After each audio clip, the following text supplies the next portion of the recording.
রাজ্যের ৮ নম্বর জাতীয় সড়ক, যাকে লাইফলাইন বলা হয়, কিন্তু সেই লাইফলাইন আজ মরণ ফাঁদে পরিণত হয়ে আছে। কারণ কর্দমাক্ত সেই রাস্তা দিয়ে যাতায়াত করতে হচ্ছে লরি চালকদের। রীতিমতো ভোগান্তির শিকার হচ্ছেন এই রাস্তা দিয়ে নিত্য চলাচলকারী যাত্রীদের। আপনারা ছবি দেখেই বুঝতে পারছেন রাস্তার বর্তমান হাল হকিকতটা কি। সামান্য বৃষ্টিতেই তা আরো মরণ ফাঁদে পরিণত হয়। বর্তমানে যেহেতু বৃষ্টির মরশুম চলছে এবং আগামী মাসের মধ্যে বৃষ্টি আরো বেশি করে হবে রাজ্য জুড়ে, সেক্ষেত্রে কিন্তু এই রাস্তা আরো ভয়াবহ রূপ নিতে পারে। অন্যদিকে আশ্চর্যের বিষয়, এই রাস্তাটি কোনো সাধারণ রাস্তা নয়, এই রাস্তাটি হচ্ছে জাতীয় সড়ক। যে জাতীয় সড়ক ধরে এক রাজ্য থেকে অন্য রাজ্যে পণ্য আমদানি রপ্তানি এবং মানুষজন আসা যাওয়া করেন, সেই রাস্তার এই ছবি এবার ক্যামেরাবন্দি হলো। বেহাল কর্দমাক্ত সড়কে ভোগান্তির শিকার হচ্ছেন লরি চালক এবং যাত্রীরা। ধৃতরাষ্ট্রের ভূমিকায় প্রশাসনের ক্ষোভে ফুঁসছেন এবার সংশ্লিষ্টরা। ৮ নম্বর জাতীয় সড়কের কুমারঘাট চিতংছড়া এলাকার এই ছবি আপনারা দেখতে পাচ্ছেন।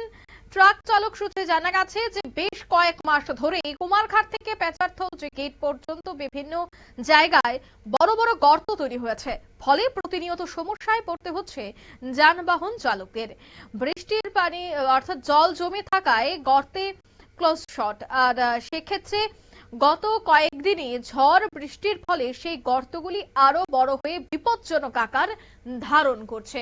এই বিষয়ে কি উঠে আসছে বিস্তারিত শোনাবো, দেখাবো কেমন রয়েছে ছবি। একটা ফাঁকা ছিল, গাড়ি মানে স্লিপ হয়ে গেছে। এখন কি গাড়ি যাচ্ছে না, আগেও যায় না পিছও যায়। কখন থেকে? ১-১.৫ ঘন্টা। কোন রোড এটা? এটা আগরতলা সিদ্ধান্তটা।